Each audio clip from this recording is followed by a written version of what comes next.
Hey, this is Frank Honus, and I want to welcome you to the Pure Life Podcast, helping individuals live with sexual integrity through Jesus Christ.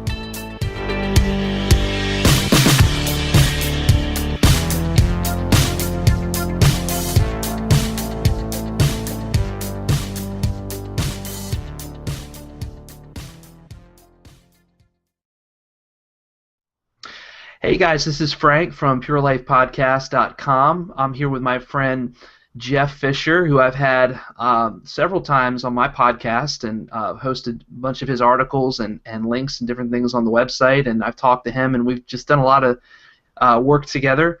He has agreed to kind of be a part of this podcast tonight to talk with me a little bit, and we're having a little bit of a purity chat tonight, and it's a little bit unplanned. And we don't have a ton of notes written or anything like that. We just kind of come to the table to just share what we're learning and just the things that are kind of kick around the ball a little bit when it comes to our recovery and just some things we'd like to chat about. I know I had a couple thoughts, Jeff, of something we could kick around for a couple minutes if you want, and then if you had something you wanted to toss out. But this is kind of super informal. But I wanted to try this for my podcast, and Jeff was great enough just to agree to hang out with me for 20-25 minutes or so. So, hey Frank, it's good to be with you always. It's good to chat on the cell phone with you and text during the week. And I'm on board with any sort of coffee talk, any sort of video chat. It's interesting to me, and it's not burdensome. And even for me, when guys call me during the week, they say, "Oh, Jeff, I don't want to bother you." And I think there's some things work-wise that would bother me, but for me, and I know for you, the recovery, it's a passion and it's a burden, and I would feel bad if a guy didn't call me who was close to me if he was having trouble.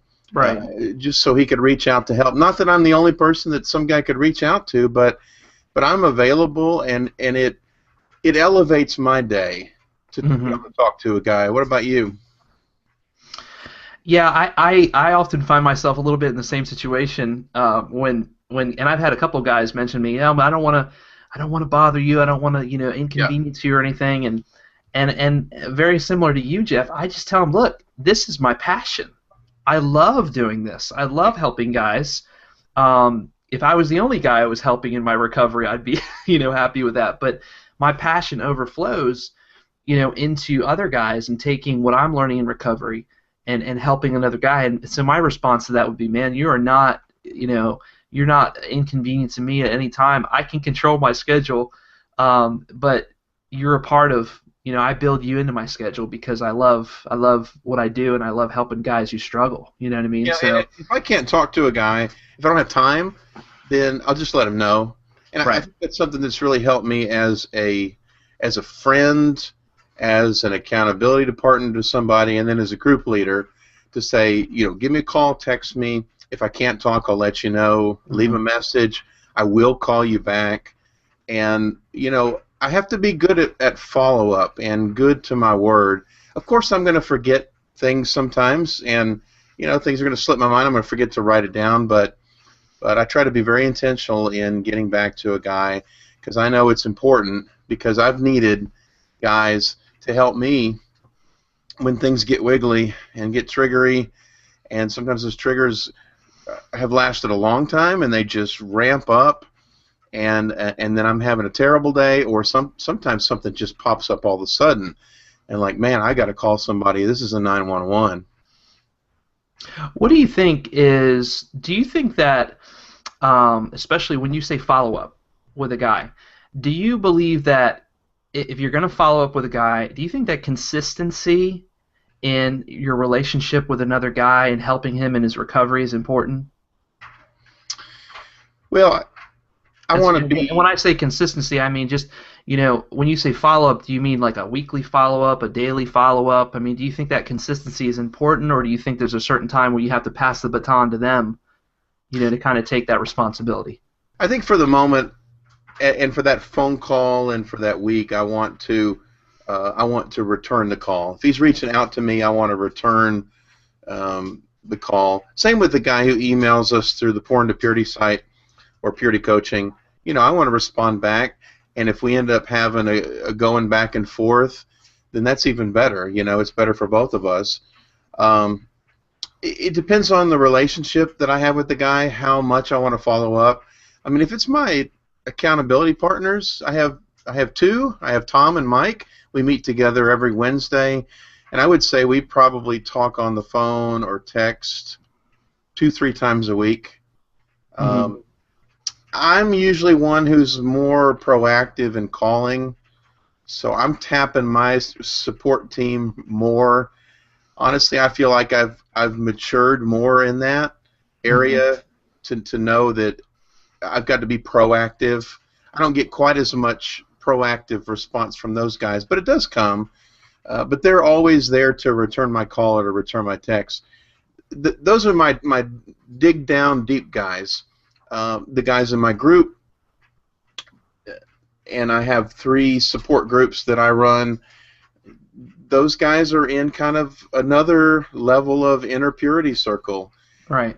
Maybe I'm not sharing always my deepest stuff with them, but those are guys that there's a seriousness of relationship. If it's a new guy that comes to group or somebody that I kind of barely know, I think it's helpful to say, how do you want to talk again? What other kind of help that can I give you? Other than this phone call. And I do kind of want to put the ball into his hand. It's not that I'm not going to check on a guy, but I can't take into my schedule 8 guys during the week extra to check on them. There's got to be something coming back, So new guys, especially the new guys that come to our group, think that our support group is an accountability group. And I said there's a little bit of accountability because it provides a structure, a regular time. We kind of have some of the same check-in questions. But I said it's really not a drill-down group until you do some work on the outside of the group and find a guy that you got good chemistry with and start calling and spending time with. I said so. But new guys will say, I want you to keep me accountable, Jeff, or I want the group to keep me accountable. And I think they want somebody to police them and to aggressively call them. And I think that for us in recovery, unfortunately, we have to keep taking the initiative. That's a bad thing because it can be frustrating because we've reached out to people and they haven't responded at all. Sure. But it's also a maturity thing. Hey, man, if you want to get better, if you want to do whatever it takes, you're going to have to keep pounding it. You're going to have to keep trying and making those phone calls. And if a counselor doesn't work, then you keep going. Don't just stop with one, or don't just stop with one support group that kind of went bad. We had a guy in our support group recently that there was some misunderstanding and frustration mounted, and I had to talk to both of those guys that were involved with it, and we're still working it out, man. And they weren't there last week, and I hope that they'll be there, coming up. But we've got to work through things and keep pressing in toward the relationship. So I guess what I hear you saying is that in your group, in your groups, you feed them a little bit, but you also expect for them to kind of feed themselves. Because if you're not willing to put that effort and that time into it yourself, it's really not your recovery. Yeah. Other people are doing the work for you. And if anything, I kind of find that same thing to be true with some of the guys that I've sat down and talked with, and even some of the guys in the group that I lead during the week, that they want all this follow up and they want all this consistency from me, but when it comes to their struggles, they don't check in with me, but the effort and the work, what I've learned is that in my recovery, I have to be proactive. I have to be proactive because, Jeff, you're not always going to know when I'm struggling. You're not always going to know when I'm triggered. you're not always going to know when I feel that pull or when I feel that temptation or that emotional distress. And so I've got to be the one to reach out to you, because for far so long, I mean, all of us as former addicts, the time we reached out to people was after we slipped, after we fell, after we looked at porn. You know what I mean? It wasn't before. And so, if anything, I try to, tell these guys to be proactive and not to feel like they're bugging me, because they have got to be the ones to reach out to me. Now, that doesn't mean I'm not going to not call them, Right. or text them or email them and say, hey, how's it going? I'm thinking about you. But there's a certain, in my opinion, there's a certain passing of the baton that takes place, or at least a partnership that takes place between you and another guy, or you and a few guys, where they understand that your role is to support them for accountability, but they've also got to put some serious work and effort into the recovery. Would you agree with that, or? Yeah, something I was thinking about, Frank. What about a new guy who comes to one of our groups or into an accountability relationship? He's still figuring it out. He needs help. It seems like that's the kind of guy that I might take a little bit more effort on the early end of it to pursue, to invite to coffee if he's local. To check on him. What about you? Do you spend a little bit more time with the newer guys and then help them develop into their own pattern of checking in or not checking in, and kind of leave it to them? I personally, I understand that, but for me, I definitely understand that, and I think that's important. It's probably I need to do that. That would probably be very important. But I feel like I spend a little bit more time, and refresh me if that was your question again, if I'm going a different way, but I spend a little bit more time, if you will, or a little bit more focus on the guys that I can tell who are consistent and who are really digging deep, who are really peeling back the layers, and understanding what's going on inside their heart, inside their mind. They are setting up the systems in their life. They're setting up the people, the support people in their life. Yeah. They're taking the steps, and are they struggling? Yes, they're still struggling. It's not as if they don't have any struggles, but the ones that I almost feel like I invest more time into the ones I feel like that are steady, and that are not like, that realize that this is a marathon, not a sprint.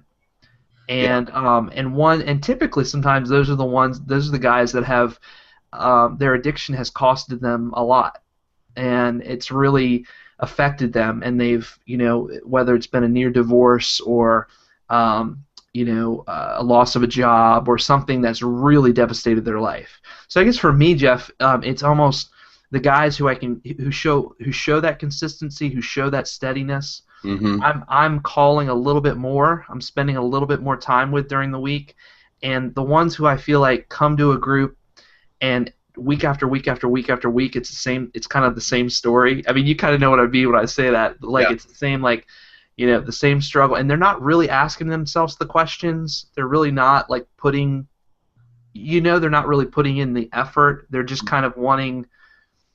I mean, they're showing up to group, but it's not as if they are really digging deep. Does that make sense? Yeah, and it just makes it a much slower process. I mean,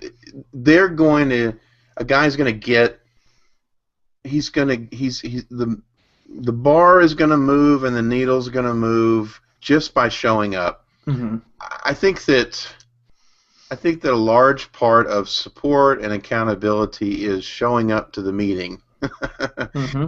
Learning to show up, and then I say this to our guys on top of it, learning to show up good, bad, or ugly. So if you're just showing up when you've had a good week, it's not great. I'm glad you're here. It's not doing you the real work that you need to be doing. When I'm real serious about dieting or going to the gym, I make it a part of my week. I add the structure of it. I schedule it, whether I feel like it or not, and I just go. And that's how I build the mental part of it as well. Mm-hmm. There's there's a discipline that we have to learn. We're not used to that. We're not used to having structure. We're not Sure. used to having discipline. Yeah. Everything's loose. We've hid. We're private. We're isolating. We're doing whatever we want, and we call that freedom, but it seems like freedom, but it's really bondage. And we think that coming into a structure and an accountability and filters on our computer is not freedom. Hmm. And wrong. We feel oppressed by it even, but it's really very helpful to have structure and boundaries and rules and accountability so that we can maximize freedom. Yeah, and I think those things over time, while we consider those freedoms that we lose, they're actually over time you find that well, I didn't need them. I don't need them to begin with. You know, it's not as if that makes a whole lot of difference in my oh wow, so I can't use my Safari browser. I have to use Canine. Right. You know, so who cares though? I mean, the bottom line is what's most important to you? Is it more important for you to be able to use Safari or for you to be able to safeguard yourself and not look at porn? You know what I mean, through Safari. So it's a temporary inconvenience that really pales in comparison to your recovery. So touch on a little bit what you do. So do you spend time with your new guys a little bit more, Jeff, or do you? I don't know if you unwrap that a whole lot there. We have a group that's open to anyone, but there's an entry point of I want to meet with you face to face. Now I'm talking about my live Saturday group. The online groups that I do on Tuesday night, a little bit different. I still want to email talk to those guys, but everybody's welcome, on the online groups. But as far as my live group, I found that if I meet ahead of time with the guys, there's several things that takes place. One of them is that they've broken the ice on seeing me, so at least they know one person, Sure. and they're going to feel comfortable to me when we come into our group. We have a large group setting, and then we break up into small groups. And so sometimes I'll just say, hey, you come with me to the small group where we do our check-in. If I feel more comfortable with the guy, I'll send him off with another veteran and say, hey, I want you to meet Tom and get to know him as well. But I want that guy to feel comfortable with me. I also want to share a little bit of my story so he knows that he's not alone, and so he hears somebody maybe for the first time sharing a story. And then I want to make sure that guy has enough seriousness to want to come. And sometimes I'll tell him, hey, there's a long time between now and Saturday, even if it's 2 days away. Right. A lot of things that are going to compete for your attention. Right. You got to make this a priority, and you got to show up at your first meeting, and it gets easier after that point. Then I'll usually have that guy with me in group, and then I'll follow up with him the first week or two, especially. I always add the guys to our mailing list. We have a group mailing list. It's just where I'll send a guy a weekly email, or the group a weekly email, usually on Thursdays before the group, and so yeah, there's a few touch points, and then I just let it germinate from there. Getting a guy to the point where he makes a phone call during the week that's a major growth place. Sure. Yeah. It's tough. Maybe it's a little easier for today's generation to be able to shoot a text, and I'm fine even just with a text. But I found that for a guy to even text it takes a while, man. And what is it, Jeff? That I mean, I know we talk about this a lot. Whether it's fear, whether it's embarrassment, whether it's pride. I mean, what is it really that you think prevents us as men from reaching out to other men? Yeah. I think part of this journey is such a shock and a new thing to our systems I mean, I had decades of isolation. Yeah. Maybe I was friendly to people and I had a lot of acquaintances and friends, but the deepest recesses of Jeff wasn't exposed and shared. So I'm just not knowing the importance of sharing that. I mean, for me, coming to a support group meeting on Saturdays, that's a big, big deal, and that might be my big milestone step for a while. Um, adding a phone call in is, I don't know if that's a 101 step or a 201 step. Mm-hmm. I have to think about that, but if a guy starts calling, I think, wow, this guy's he's moving along to a good place. Mm-hmm. I'm not going to shame a guy for not making phone calls, and I think that can happen sometimes. A guy checks in, he has a bad week, and I've heard some guys say, well, you should have called, and boy, if you would have just called, you would have been okay, or I was available, you didn't call me. That has kind of a shaming tone to it. Yeah. I just think we have to be a little bit careful about that. I think a better response is, Frank, man, I'm sorry you had a bad week, man, and I, definitely going to pray for you, and I've been there, Mm-hmm. and is there some way that we can connect this week? Mm-hmm. So the past, why are we talking about the past? We can evaluate that, but what's the plan for now? And so one of our key questions in our check-in is, what do you got coming up this week? What's going on today and this week? And I want to teach the guys to think ahead in their week, because we're not used to thinking ahead as far as our purity journey. A guy might be, he might have another big counseling appointment coming up with his wife. Oh, well, when is that? Oh, it's on Wednesday, man. I'm not looking forward to it. Well, okay, man. Do you want to give me a call before or after? Might be good to talk with somebody. So I just kind of look for, when I say future opportunities, I mean, what's an opportunity this next week that you and I can connect? Forget about the failure you had last week. How do we maybe insert a phone call in there this next week? That might be a shaky kind of moment for them, as far as maybe just a touchy moment, as far as maybe possibly a trigger or just a discouraging kind of, if there's a fear there or something, maybe, just interjecting your time into their space, into their day. Yeah. So I guess my answer was, we're just not used to doing that, and for us, going to meetings is such a big, huge thing, new to us. Mm-hmm. And then I think some of it we feel like we're okay, and the heat of the moment happens, and then the shame cycle kicks in. So if I have a bad week, if I start getting triggered and act out sexually, I don't feel like calling anybody. I don't feel like calling anybody when I'm in the heat of the moment, ready to act out. Sure. Because I get this lust tunnel vision, and it's all about me. And then on the back end of it, I feel so much shame. That's why I put off sometimes talking to my wife or talking to my accountability partner about a slip, and I feel shame about it, and it just seems better to me to hold off.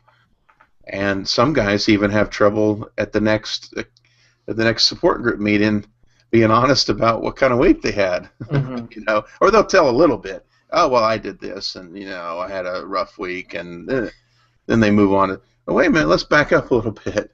Did you look at porn? Did you masturbate? Oh, yeah. Oh, okay. Well, we just feel shame.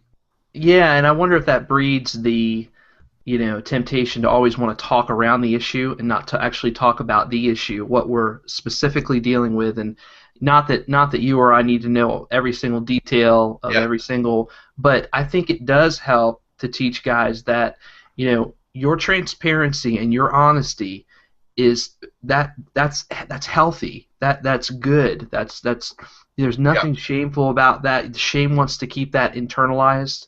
That guilt and that embarrassment wants you to tell nobody about it. But the truth is that the you know the willingness to be totally honest and open with what you're struggling with another guy who's struggling probably with the exact same thing Yeah. is healthy. It's a good thing, and I think the more we're able to do that, I think that breeds community. I think that breeds that that arm in arm kind of that we're going to battle together with, right? Yeah. Yeah. And it's a muscle that we have to exercise that we've not exercised before. Sure. Yeah. Sure. We're going to the Purity Gym. Yeah. And it's exciting on January 1st. Yeah, right. but it's really hard on February 1st. Yeah. Well, listen, the last thing I just wanted to touch on, maybe just that we can just share a couple thoughts about. Recently, maybe about 6 months, 8 months ago, I was talking with somebody, a mutual friend of ours, who was sharing with me a little bit about his purity journey and his recovery. And he mentioned a very interesting statement. He said, "For me, Frank, I'm at the place in my life where, the line continues to change. The line is always changing." Or maybe he was speaking about recovery, but in his recovery, the line has always changed. And what he was referring to when he said that repeated that phrase was, for him, as he's grown in his recovery, the challenges, the struggles, the addiction, it's obviously become different because he has grown, because he has put work into it. And so I just thought that was a really interesting kind of way to think about it, that the line always changes, the line always moves into a different way. And I wonder kind of what you think about that, or just maybe reflect on that as a fellow, as a guy who's in recovery, has been in recovery for about 6 years or so. Has the line changed for you? I guess maybe, or you could think about the goal of your recovery or the goals of your recovery. Has that changed for you? The older, the line the struggles, or is the line like I get better at certain things, and then I need to adjust my line? yes. Or I start getting tempted with another area, so I have to include that in my accountability check? No, number one, Okay. what you mentioned, because Okay. his thought was, well, I guess you could say 1 and 2 in some ways, but more on the line of, as I'm growing, the old struggles, pornography, masturbation, things like that, Yeah. don't have a hold on me. But it's almost like the microscope zooms in and the focus becomes more intense. Yeah. And so the line continues to change. You go from the external things that you struggle with to the internal of really understanding the triggers and things like that. So the line's continually changing. I just thought that was an interesting statement that he mentioned. Not sure how much you have to reflect on that, but I just No, thought that was, absolutely. I think that, and what I call it is that I have to raise my bottom lines. So a bottom line is, this is a line that's drawn in the sand, purity-wise, that I don't want to cross. And I have to say, when I'm setting my bottom lines, it has to do with lines that I've already crossed in the past. So I've never committed adultery, as far as physical adultery. But so a bottom line for me is not, I don't want to commit adultery. I mean, that's kind of an implicit thing, but it's not something that I've crossed and created a special vulnerability for. mm-hmm. So my bottom lines start out with the areas that I'm most vulnerable with. So for me, it was looking at porn on the computer, and then it grew into television shows, movies, sexual, sensual content, magazines, and then it just kind of builds. And at some point, the masturbation became a bottom line. I don't want to masturbate. And then, as you mature, there's some of those things that I just got better at. Really intentionally looking at porn on the computer, I don't know that I've done that in the 6.5 years. Mm-hmm. I've reached out for sensual images, a lot more times, but to go to the hardcore sites. So that's not really for me, even though it's a past vulnerability, and I certainly don't want to cross that. It's not the current bottom line.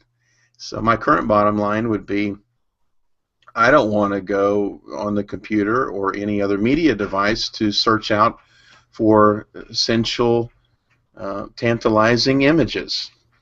Even with the masturbation, I've had to look at that and go, well, what does that mean? Masturbation is that I'm okay if I rub and mess around, but I don't complete. Right. Because that's where I had the line in the past. I like your way. I'm sorry. I like your way of putting that. The bottom line. Go ahead. Yeah. So sometimes I just have to better define the bottom lines, and sometimes some of those early bottom lines, I have extended sobriety, and so I need to move on to other things. I need to look where the rubber's hitting the road, and I don't want to have lines that are so stringent that they don't have room for that I'm going to be failing every week. Sure. Honestly, set some realistic goals.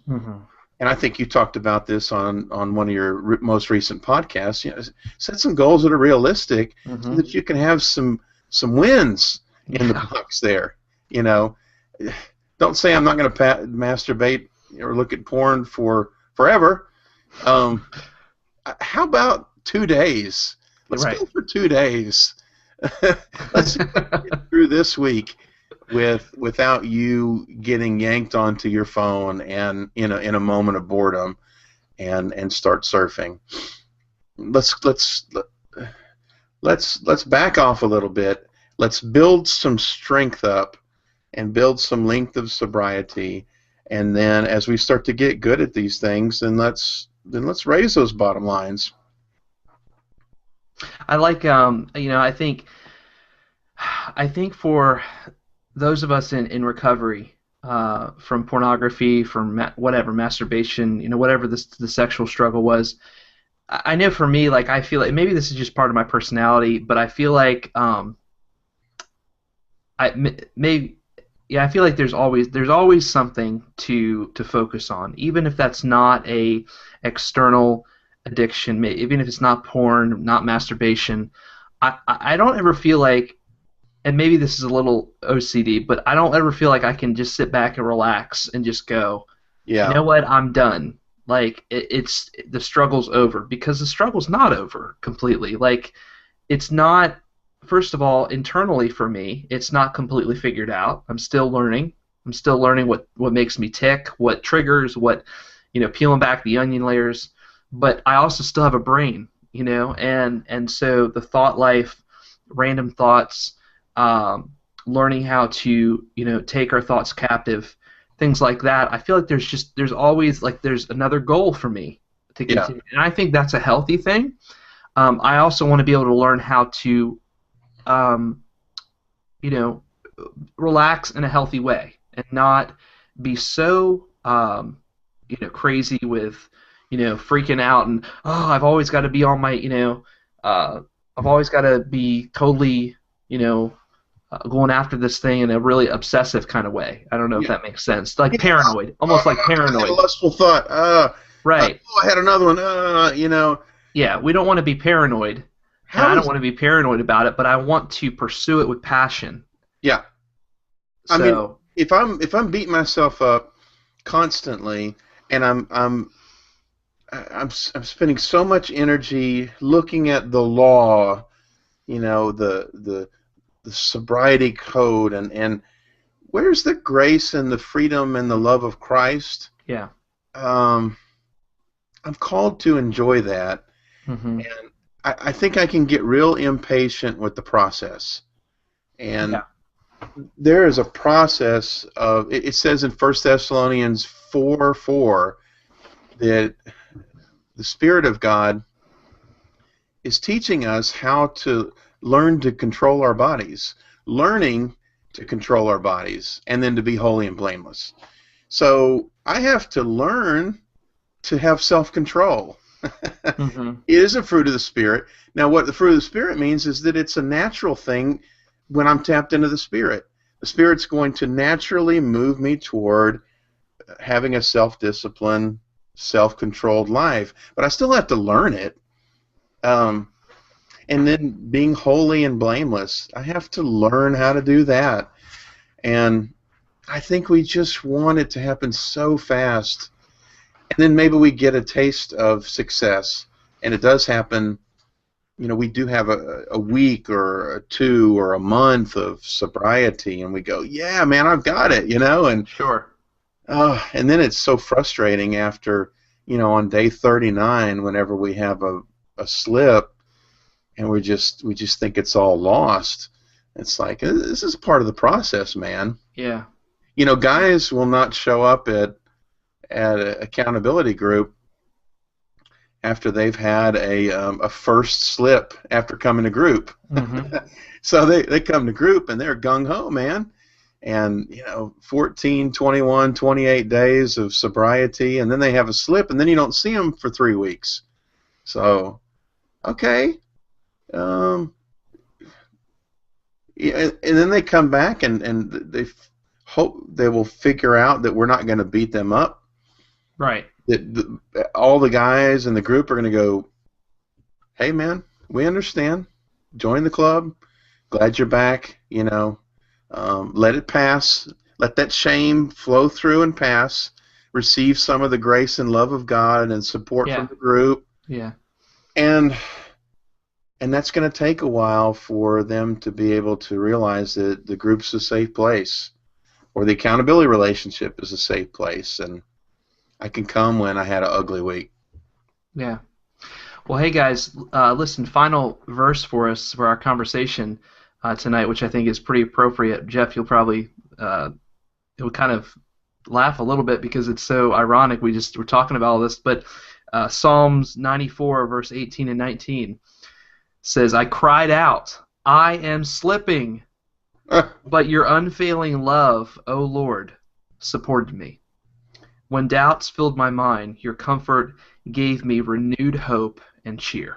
Yeah, yeah. And so it's, the comfort and the support, and I think there's the key there, Jeff, the unfailing love of God. And, as far as those of us who lead support groups, that unfailing love and consistency and passion for our guys, I think that message needs to translate to our guys, and maybe that we make that a goal this week, that our support for you is unfailing, because we serve an unfailing God whose love supports and continues to renew my hope. Yeah. And so that's a powerful, powerful statement. So, guys, I just want to mention that Jeff runs so many incredible ministries, podcasts, support groups. PornToPurity.com, PurityCoaching.com are two of the sites that he runs.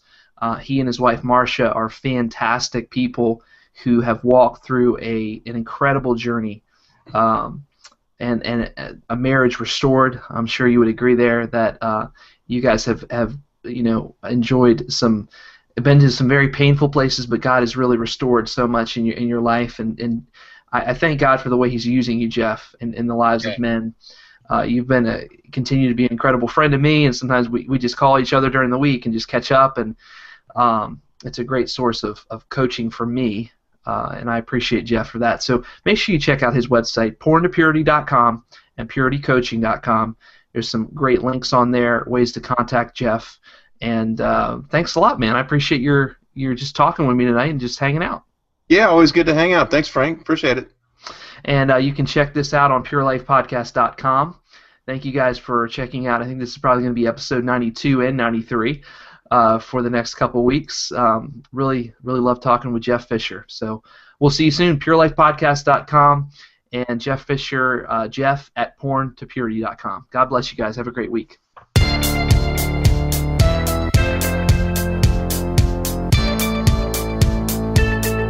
Hey everyone, thanks for listening to the podcast this week. I want to encourage you to check out our website, PureLifePodcast.com, for a lot of great blogs and resources and podcasts from previous episodes to help you along in your journey for sexual purity. Remember, you can listen to the podcast on our website, iTunes, and Stitcher Radio. And if you need to contact me for any reason, if you have questions or comments, email me at frank@purelifepodcast.com. That's frank@purelifepodcast.com. See you next week.